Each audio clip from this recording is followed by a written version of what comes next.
In the name of the Father, and of the Son, and of the Holy Spirit. Amen. Inspiration.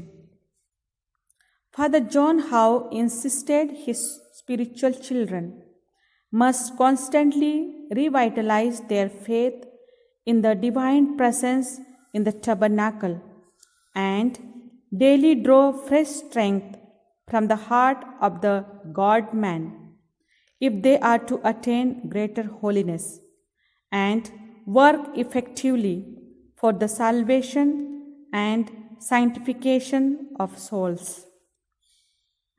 Living Word. Behold, I stand at the door and knock. If anyone hears my voice and opens the door, I will come into him and eat with him, and he with me. Revelation 3:20. Reflection. Being in the divine presence of Jesus in the tabernacle, we must constantly revitalize our faith and draw strength to work effectively for the salvation and sanctification of souls.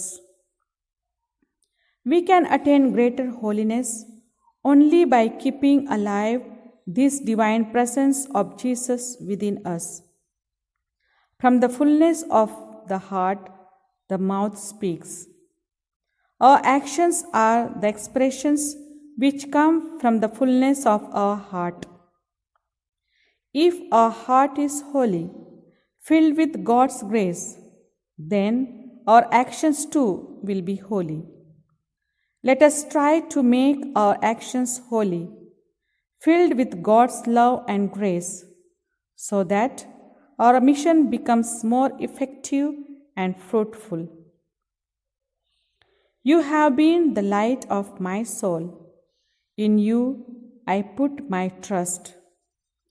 Lord, give me the grace to be in your divine presence many times of the day, to revitalize my faith and to work effectively for the salvation and sanctification of souls.